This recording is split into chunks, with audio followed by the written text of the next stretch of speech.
Ladies and gentlemen, I have found Bigfoot, and it comes from Quantum.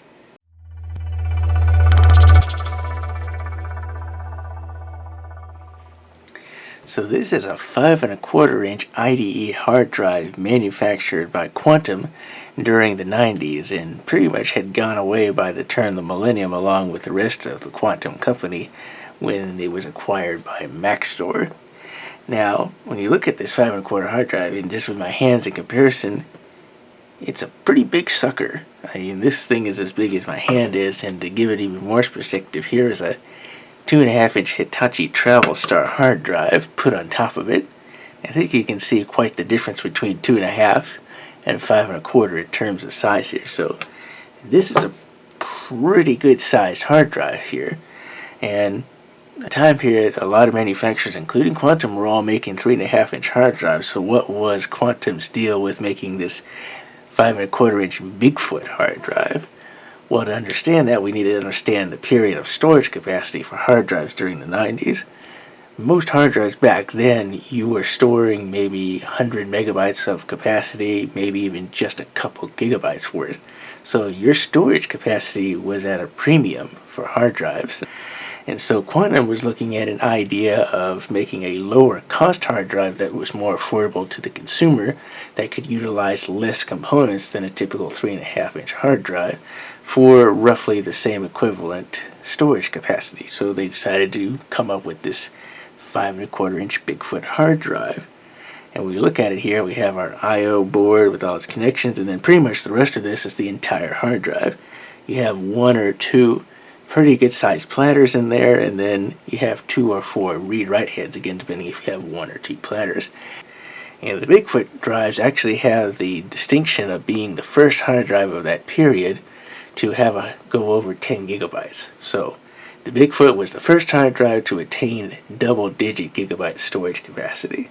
So that's one thing that it has for the history books.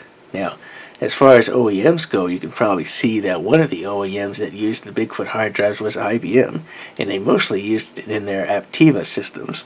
So we can see from the IBM parts tag here, both the hard drive tag and the image that they were using on the system. So this is what the top of the drive looks like.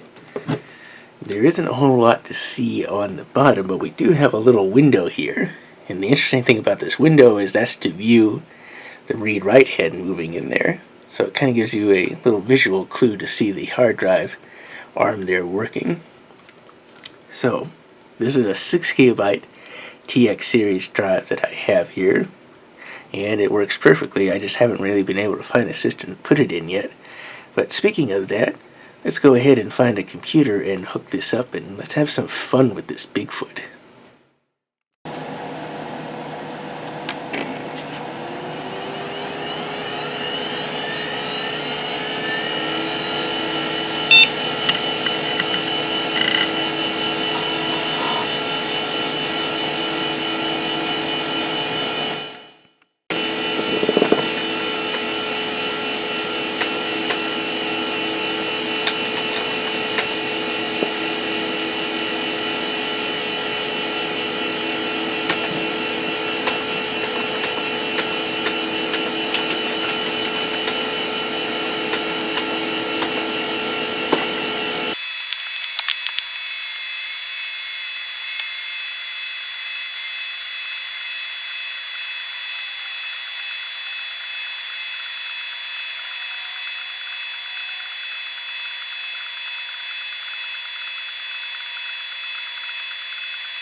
So there you have it, the Quantum Bigfoot 5¼ inch hard drive. An interesting concept, but as we know today, the 3.5 inch hard drive won out over this. But I'm curious, in the comment section, would bringing back something like a 5¼ inch hard drive in an external form factor with today's storage technologies and capacities be an interesting idea? I'm curious what you might think. Anyway, if you like the video, be sure to click that like button down below and consider subscribing to the channel so you can see additional content, including potentially more on this where I might find a suitable desktop computer to put this hard drive in. Anyway, catch you later.